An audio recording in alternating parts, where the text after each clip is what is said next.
Allez, salut à vous, c'est Till, j'espère que vous avez passé donc un excellent week-end. On se retrouve donc en ce mardi 19 janvier 2021 pour parler simplement donc du marché crypto en 9 minutes.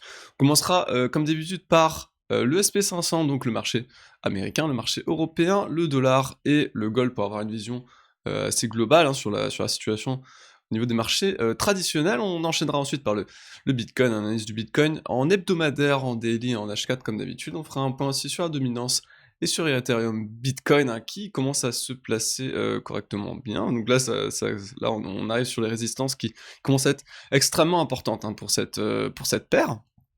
On fera quand même un petit point sur la paire dollar, hein, étant donné que là, on arrive sur des niveaux techniques qui sont extrêmement aussi intéressants. On fera un point sur deux altcoins, hein, donc on fera un point sur le HAV hein, et le Link. Allez, on part directement. Avant ça, je tiens simplement à préciser que si vous avez certains soucis au niveau des éléments de langage donc, qui seront utilisés au cours de cette vidéo, du coup n'hésitez pas à checker le lexique de trading hein, qui est directement disponible en description dans le Google Drive. Et vous pouvez aussi retrouver différentes choses, notamment un document sur l'explication d'une stratégie de trading, etc., etc. Donc la construction d'une stratégie de trading. N'hésitez pas à aller checker ça et aussi à nous rejoindre sur le Discord. Et merci à ceux qui étaient là dans le live d'hier, c'était plutôt cool. Allez, donc on part directement sur les marchés américains. Donc ici, pareil, hein, on avait réussi à casser ces résistances obliques ascendantes. Pour l'instant, on consolide, hein, petite semaine, on consolide. Globalement, on fait que ça depuis plusieurs semaines. Hein. On monte, on consolide, on monte, on consolide, on monte. Et semaine de hausse, on consolide, semaine de hausse, on consolide. Hausse, hausse, on consolide, etc. Donc là, on répète un peu le manège, mais on continue de monter, donc il n'y a pas trop de soucis. On commence à s'extraire des résistances au fur et à mesure.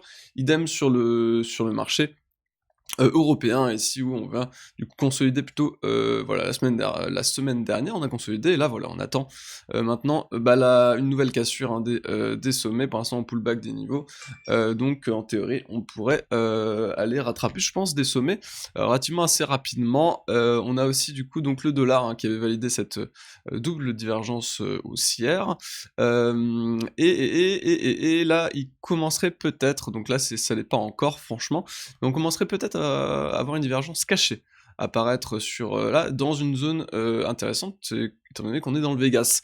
Donc zone intéressante pour les vendeurs, entre guillemets, hein.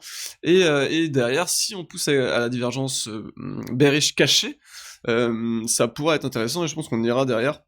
Ça pourrait donner la force, en tout cas, aux vendeurs pour aller chercher cette zone hein, qu'on veut chercher, donc la zone des 83, 88 et 87, hein, qui est une zone mensuelle qui est relativement importante. Au niveau du gold ici, on a recross à la baisse ici, donc c'est pas très fou pour l'instant, on tient encore ce canal baissier, il faut vraiment s'en extraire à la hausse, et encore recross à la limite à la hausse sur l'indicateur. Dans ce cas-là, on pourrait valider on commence à valider en tout cas cette divergence haussière cachée, mais pour l'instant l'état, on recross à la baisse et on maintient un canal baissier, donc encore orienté plutôt à la baisse. Hein.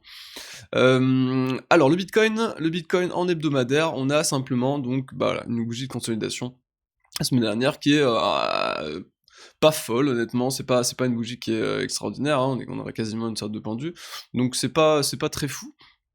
Mais voilà, on est toujours dans une zone de compression ici, on va zoomer très rapidement, mais on est vraiment dans une zone de compression ici, en une structure symétrique, hein. Donc clairement ici c'est les structures les moins évidentes, hein, étant donné que ça donne assez peu d'informations. En théorie, la théorie voudrait qu'on puisse continuer la hausse, mais dans les faits, c'est plutôt 50-50 ce type de structure. Donc maintenant on attend un break, soit du haut, soit du bas, mais on veut un break, et à l'idéal un vrai break d'un vrai niveau ici, qui serait par exemple les 40 000 ans. Donc voilà. Donc maintenant on attend vraiment, on attend maintenant qu'on puisse sortir hein, de cette compression. On a bien réduit la volate, etc.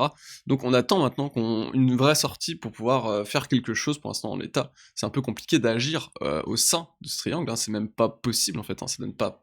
Enfin, personnellement, ça donne aucune information, donc maintenant on attend soit une cassure des bull trends, un retest du Vegas, ou alors carrément une cassure à la baisse des 30 500 qui donnerait, ou des 30 000 hein, qui donnerait vraiment là par contre un impact plutôt baissier hein, sur le cours. On irait chercher des targetés au niveau des 25K qui est en l'état du coup le point pivot mensuel, qui sera un niveau qui sera intéressant, par exemple ici hein, qui a été testé parfaitement avant de reprendre du coup le flux acheteur. Alors au niveau du H4, donc pareil, hein, là je vais pas m'attarder trop là-dessus, hein.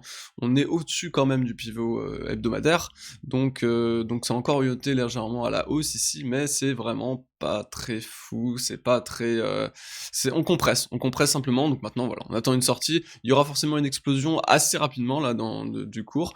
Est-ce qu'on va aller juste mécher pour aller juste chasser des spéculateurs? C'est possible. Les structures comme ça, c'est vraiment les structures les moins évidentes, hein.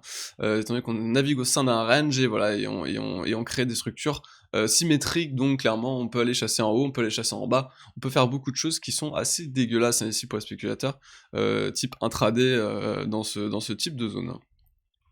Alors au niveau de la Bitcoin dominance, ici on a rejeté un niveau de 73, on pull back pour l'instant le dernier niveau ici, hein, enfin un niveau précédemment du coup, pivot annuel, hein, enfin pivot de l'année dernière, hein, ainsi que du coup un niveau ici donc le niveau haut, hein, de Biseau, d'élargissement, voilà, donc on le pull back pour l'instant l'état, plus une zone, hein, ici qui était notre ancienne zone résistante qui du coup en théorie normalement devrait passer support. Donc ici, on s'approche potentiellement de support. Ceci dit, on passe sous le pivot annuel de l'année.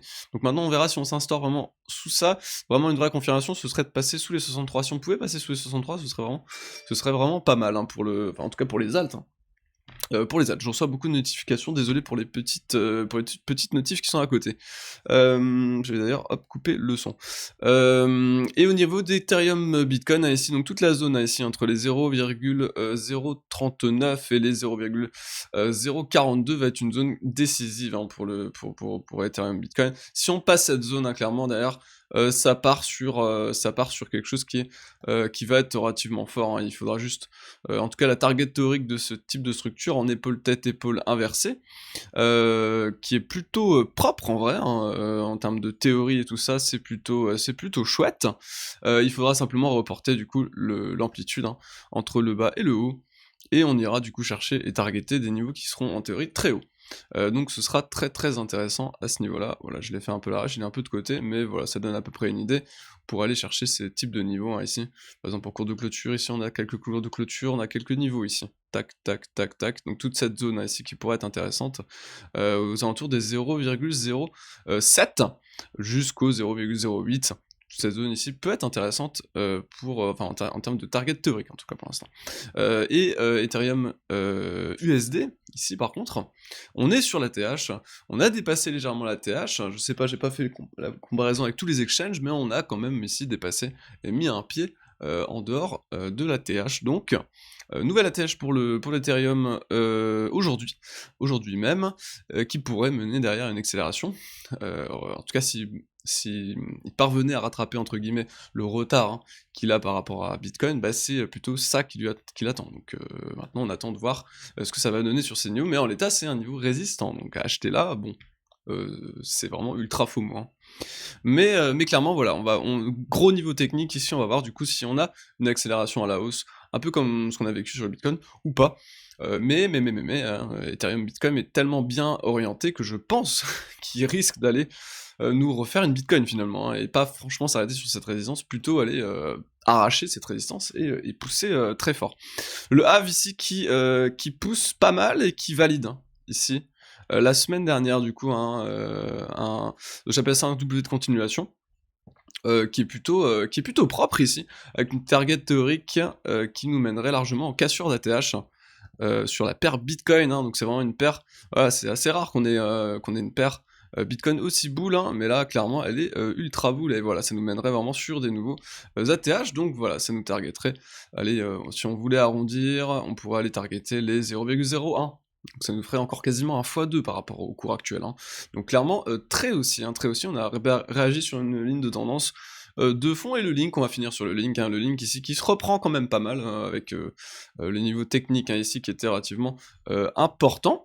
Et ici, voilà, donc maintenant on attend un pullback d'un point de vue daily, hein, on peut encore pullback ce niveau, niveau des 50 000 Satoshi, qui pourrait tout à fait être pullback, au niveau de repli, hop, celui-là, hein, qui pourrait être totalement intéressant pour venir, voilà, on pullbackerait en même temps Vegas, et un niveau important, de, double bottom, hein, ou triple, hein, parce qu'on peut quand même voir ici qu'on a une première jambe ici, une deuxième et une troisième. Donc voilà, et derrière ça pourrait nous donner, un retournement relativement, intéressant sur le link. Je vais vous laisser passer une excellente, journée, on se retrouve demain avec maths. Salut!